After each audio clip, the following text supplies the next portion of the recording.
the larger family of Majanja, the entire judiciary led by Chief Justice, Judicial Service Commission, the Right Honorable Speaker of the National Assembly, Director of Public Prosecution, Member of Parliament,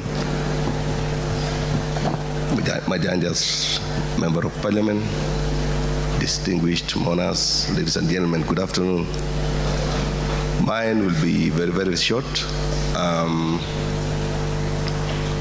This guy who is lying here was my friend, and a true friend, a genuine friend, a man of his word,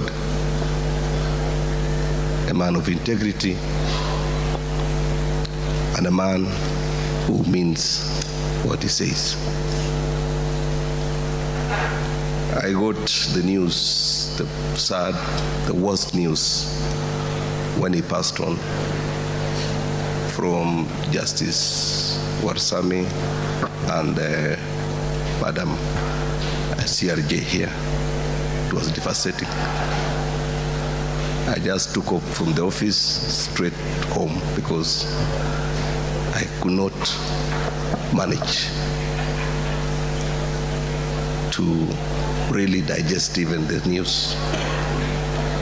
We worked with Majanja for 3.5 years in Judicial Service Commission, as a commissioner. He found me there when I was 6 months old. And he came in with energy, came in with comradeship, came in somebody with open arms. He taught us a lot. He guided us in the issues of law. And we worked together. We worked very well. And he was always a man who was bringing all of us together whenever there are issues that we have divergent minds. We worked with Majanja in several committees. One that stood out was audit and governance, where my brother Mashari Njeru was a member, Majanja and myself, and we did justice to bring governance to judiciary. He was firm. Sometimes he was telling us, oh, now as we are disciplining these people, I don't know whether I'm putting my job on the line, because his position was elective. But he continued putting his foot down and says things must be done right. So I don't want to repeat what other people have said. Majanja, whenever we travel abroad, he has known that I'm a poor shopper. I don't shop a lot. So he was always shopping 2-3 suitcases, and he knew for sure Felix will own one suitcase whenever we go. And he's a guy who kept in touch all through. In fact, he sent me a message, I think 2 days or 3 days before his demise. We met last fiscally on 8th of June, where we had the whole hour of discussions on what we need to do and the advices that he was extending to us on how to manage the situations that we were in. Majanja, we have lost him, but I'm sure whatever contribution he gave to this country, it will be very difficult for anybody to match. He was a true citizen of this country, true patriot, and a Kenyan to beat. Thank you, and Paul and his son. Thank you. Thank you, Mr. Koskei. Next, we have a segment where we have members of the Law Society of Kenya who will give their tributes. May I, with much humility, call Mr. Renson Ingonga, the Director of Public Prosecutions, and as he comes, the next to speak is going to be my teacher, Professor Githu Wigai. I have not seen him here, or he is present. And then at the tail end of this segment, we will have the president of the Law Society of Kenya, Faith Odhiambo. So if you could begin with Mr. Ingonga. Karibu. Thank you. The family of David, all mourners, good afternoon.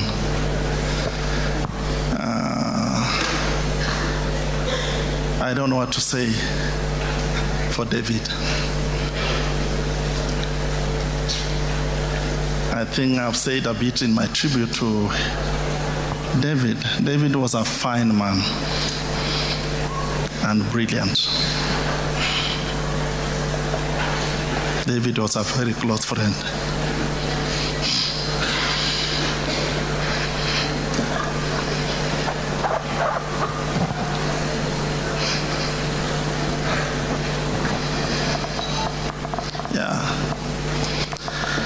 I learned of his death while in Morocco. Fortunately, I had won the election as president of the Africa Prosecutors Association, planning to call him about the same because he knew of my campaign for that position before I left this country.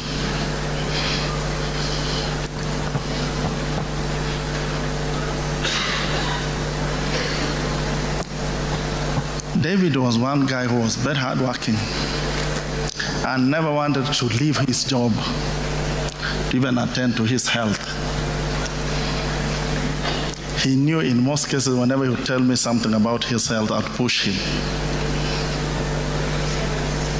When he first went to hospital and he was admitted and scans were done, MRI and whatever, after he came out, he talked to Justice Dora and he told her, don't tell, he used to call me Renison, not Renson, Renison. Don't tell Renson about this. I'll tell him myself.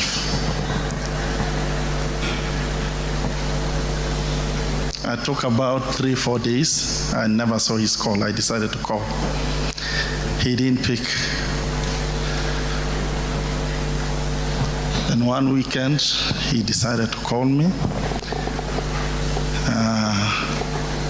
I asked him, David, I'm told you are in hospital, but you never told me about it. I used to call him David, no other name.